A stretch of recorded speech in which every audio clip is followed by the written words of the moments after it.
பிஸ்மில்லாஹிர் ரஹ்மானிர் ரஹீம்.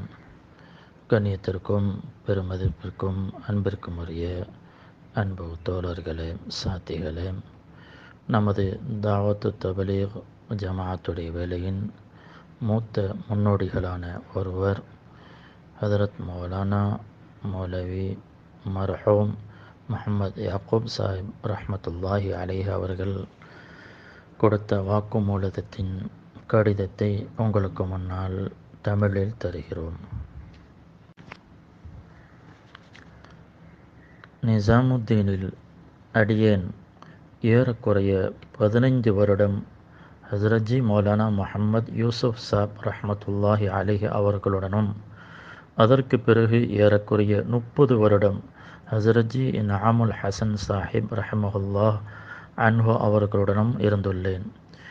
ஏறக்குறைய 50 வருட கால நீண்ட நெடிய காலத்தில் இந்த 2 பெரியார்களுடனும் மர்கஸிலும் சஃபரிலும் பயணத்திலும் அருகில் இருக்கும் பெரும் வாய்ப்பை சந்தர்ப்பத்தை அல்லாஹ் எனக்கு வழங்கினான். இந்த 2 பெரியார்களின் வழிகாட்டுதலாலும் கண்காணிப்பினாலும் இந்த உயர்ந்த உன்னத வேலையை செய்வதற்கு அல்லாஹ் நல்லருள் புரிந்தான். இதன் பரக்கத்தினால் அடியேன் முழு சிந்தனையுடனும் அமானிதத்துடனும் இந்த விஷயத்தை உங்களுக்கு முன்னால் எடுத்துச் சொல்லுகிறேன். இந்த வேலையை 2 பெரியார்களும் எந்த அமைப்பில் நடத்தினார்களோ அதை விட்டும் விலகிவிட்டது, அகன்றுவிட்டது, தன் ராஜபாட்டையை விட்டு நகர்ந்து செல்கிறது. நம்முடைய இந்த 2 பெரியார்களும் எல்லோராலும் யோகோபித்த ஒருமித்த கருத்தினால் அமீராக இருந்தார்கள். ஆனால் ஒருபொழுதும் அமீர் பதவியை அவர்கள் வாதிடவில்லை. ஒருபொழுதும் அதிகார தோரணையில் பேசியதும் இல்லை. தன் சுய கருத்தை கொண்டு இந்த வேலையை அவர்கள் நடத்தவும் இல்லை. எப்பொழுதும் மஷூராவிற்கு அடிபணியக்கூடியவர்களாகவே இருந்தார்கள்.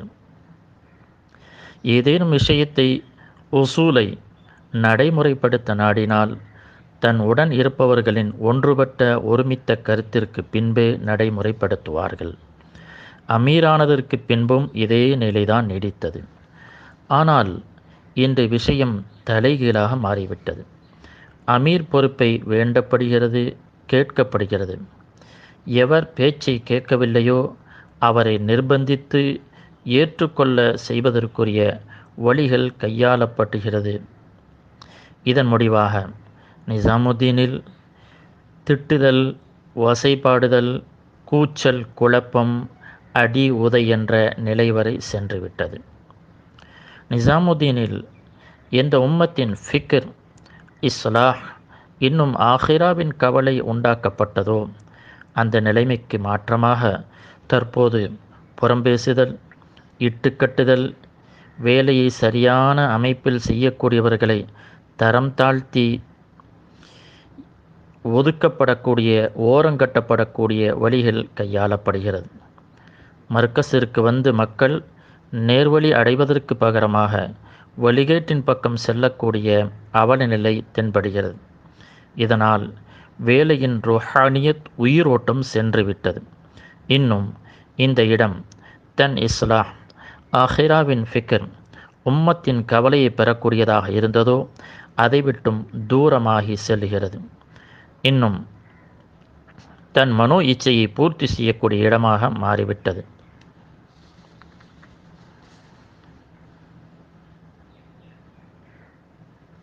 தன் மனோ இச்சையை பூர்த்தி செய்யக்கூடிய இடமாக மாறிவிட்டது. இதாஅத், வழிபடுதல் என்ற கோஷம் எழுப்பி தமக்கு வழிபடாவிட்டால் வெற்றி பெறவே முடியாது. அவர் எவ்வளவு பெரிய தியாகியாக, முஹ்லிஸாக இருந்தாலும் சரியே, எங்களுக்கு கட்டுப்பட்டாலே வெற்றி என்ற கோஷம் எழுப்பப்படுகிறது. எந்த விதத்திலும் எப்பொழுதும் மாற்று கருத்து அபிப்பிராயத்தை தெரிவிக்கக்கூடாது. அவர்கள் எவ்வளவு பெரிய தியாகியாக, முஹ்லிஸாக இருந்தாலும் சரியே என்ற சிந்தனை விதைக்கப்படுகிறது. இதனால்தான் பைஅத் பொதுப்படையாக வெளிரங்கமாக கொடுக்கும் நிலை நடைபெற்று கொண்டிருக்கிறது. ஆனால் ஹஸ்ரத்ஜி அவர்களின் ஷூராவின் யோகோபித்த கருத்தின்படி மர்கஸில் பைஅத் பொதுப்படையான பைஅத் அனுமதி இல்லை என்பதுதான் யோகூபித்த முடிவாகும். இதை பற்றி உண்டான விபரம் உள்ள பிரதிகள் ஹஸ்ரஜி ரஹிமஹுல்லாஹு அன்ஹு அவர்களின் ஷூராவின் கையொப்பத்தோடு உள்ளது. முன் சென்ற பெரியார்களின் காலத்தில் இல்லாத புது புது விஷயங்கள் மஷூரா இல்லாமலேயே நடைமுறைப்படுத்தப்படுகிறது. அதில் ஒன்று தாவத் தலீம் இஸ்திக்பால் என்பது. இது ஒரு புதிய நடைமுறை. இது பெரியார்களின் காலத்தில் இல்லை. இதற்கு பெயர் தற்போது ஆபாதி மஸ்ஜித் என்று ஆகிவிட்டது. இதனால் நஃபராக வீடு வீடாக சென்று சந்திக்கும் முயற்சி உமூமி கஷ்தின் அஹ்மியத் மகத்துவம் குறைந்துவிட்டது. இரண்டாவது, முக்கியஸ்தர்கள் மற்ற தபக்கா துறைவாரியான மெஹ்னத் உழைப்பை நிறுத்தப்பட்டது. ஆனால் இந்த உழைப்பு பெரியார்களின் காலத்தில் இருந்தது. இந்த முக்கியஸ்தர்கள் துறைவாரிகளின் மீது உழைப்பு செய்ததின் பலன் மிக வெள்ளிடை மலையானது. இந்த துறைவாரியானவர்களின் உழைப்பை தடுப்பதற்கும் ஆபாதி மஸ்ஜித் என்ற அமலை செயல்படுத்தவும் ஹதீஸிலிருந்து தவறான முறையில் ஆதாரம் கூறப்படுகிறது.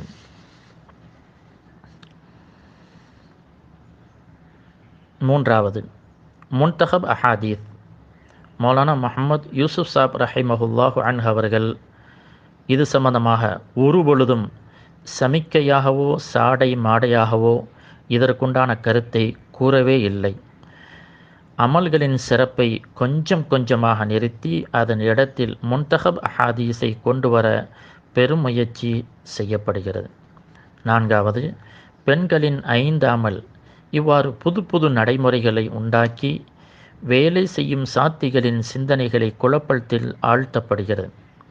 எவர் இந்த விஷயத்தை செயல்படுத்தவில்லையோ, எந்த பகுதியில் செயல்படுத்தப்படவில்லையோ அவர்களை நிசாமுத்தீனின் தர்தீபில் வேலை செய்யவில்லை என்று முத்திரை குத்தப்படுகிறது. மாறாக இது நிசாமுத்தீன் தர்தீப் இல்லை. மாறாக இது ஒரு தனிநபர் ஹதரத் மௌலானா முஹம்மது சாத் சாஹிப் அவர்களின் தர்தீபாகும். நிசாமுத்தீனின் அனைத்து மஜ்லிஸ்களும் அவர்களுடையதாகவே ஆகிவிட்டது. இன்னும் நிசாமுத்தீன் வரக்கூடிய மக்களின் சிந்தனைகளை இவ்வாறு மாற்றப்படுகிறது. அதாவது, எவர்கள் நிசாமுத்தீனின் தர்தீபை நடைமுறைப்படுத்தவில்லையோ அப்படிப்பட்ட பொறுப்புதாரிகளின் பேச்சை கேட்காதீர்கள் என்பதாக ரவாங்கியிலையும் புதிய தர்தீபை கூறி வெளியாக்குகிறார்கள். இதுபோன்ற ரவாங்கி பயான்களையும் புதிய தர்தீபை எவர் கூறுவாரோ அவரையே முடிவு செய்யப்படுகிறது. இதனால் ஒவ்வொரு பகுதியிலையும் கருத்து வேறுபாடு, இரு சிந்தனையுடையவர்கள் என்ற நிலை உண்டாகிவிட்டது. இதனால் பழையவர்களெல்லாம் நிசாமுத்தீனின் பேச்சை ஏற்க மறுக்கின்றனர் என்று புதியவர்களும் மஷூராவில் முடிவு செய்யப்படாத புதிய புதிய விஷயத்தை எவ்வாறு நடைமுறைப்படுத்துவது என்று பழையவர்களும் பெரும் குழப்பத்திற்குள்ளாகி ஆகிவிட்டார்கள். இதனால் இந்த வேலை அடிப்படையை விட்டு அகன்று சென்று கொண்டிருக்கிறது. இதனால் எல்லா இடங்களிலும் கருத்து வேறுபாடு, குழப்பம், குரோதம், குதர்க்கம் உண்டாகிவிட்டது. மறுமையின் சிந்தனை, தீன் பக்கம் உம்மத்தின் கவலை, தன் சீர்திருத்த பக்குவம், இந்த வேலையின் மையக்கருவாக இருந்த இந்த லட்சியம் இழக்கப்பட்டு சிதைக்கப்பட்டு கொண்டிருக்கிறது.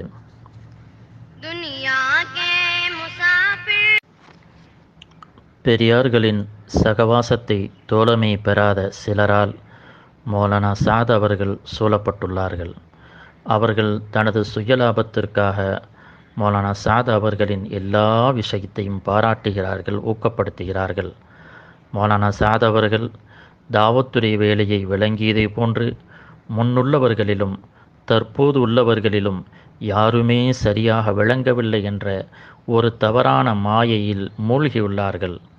மௌலானா சாத் அவர்கள் புதிய விஷயங்களை அறிமுகப்படுத்தும் பொழுது, நான் குர்ஆன் ஹதீஸ் இன்னும் சீரத்தின் அடிப்படையில் உங்களுக்கு புரிய வைக்கின்றேன், இன்னும் இந்த வேலையை குர்ஆன் ஹதீஸ் சீரத்தின் ஒளியில் கொண்டு வர ஆசிக்கின்றேன் என்று பாசாங்கு வார்த்தைகளை கூறி நமது முன்னோர்கள் செய்த வேலை குர்ஆன் ஹதீஸுக்கு மாற்றம் போன்ற என்ற ஒரு மாயையை ஏற்படுத்த முயற்சிக்கிறார்.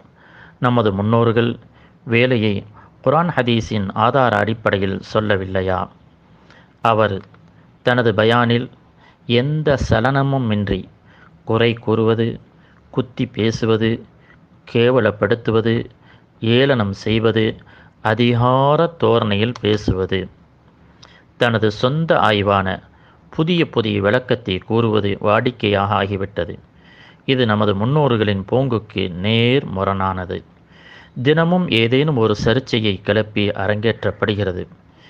இது எதை நோக்கி போகிக் கொண்டிருக்கிறது என்று மிகுந்த கவலையிலும் திகைப்பிலும் உலமாக்களும் மஷாயிஹ்மார்கள் ஷேகுமார்களும் மிகுந்த கவலையில் மூழ்கியுள்ளார்கள். இதே நிலை நீடித்தால் உலமாக்கள் இந்த வேலைக்கு எதிராக ஆகும் காலம் வெகு தூரத்தில் இல்லை. வேலையின் இஜ்திமாயியத் என்னும் அதனுடைய அமைப்பை பாதுகாக்க கடந்த நவம்பர் 2015 உலகத்தின் பழைய பொறுப்புதாரிகளின் மஷூராவில் ஹதர்ஜி அவர்களின் மூலம் உருவாக்கப்பட்ட அமைக்கப்பட்ட ஷூரா பூர்த்தியாக்கப்பட்டது. அதிலே நானும் இருந்தேன். ஆனால் மௌலானா முஹம்மத் சாத் சாஹிப் அவர்கள் அதை ஏற்றுக்கொள்ளாமல் மறுத்தது எனக்கு மிகப்பெரிய ஆச்சரியத்தையும் திடுக்கத்தையும் ஏற்படுத்தியது.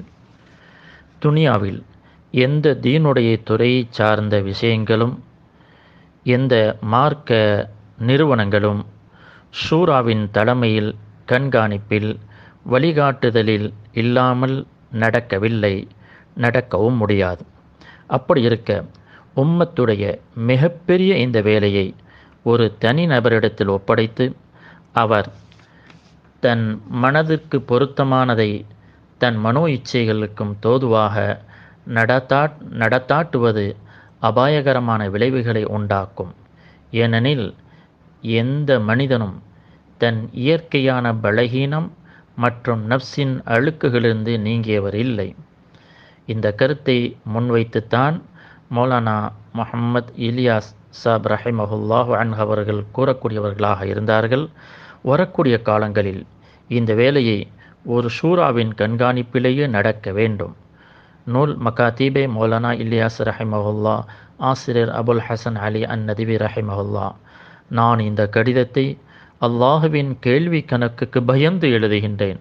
அல்லாஹு தாலா நமக்கு இந்த வேலையை பெரியார்களின் வழிமுறையில் செய்வதற்கும் புது புது விஷயங்களை விட்டும் தவிர்ந்து கொள்வதற்கும் கிருபை செய்வானாக. ஆமீன்.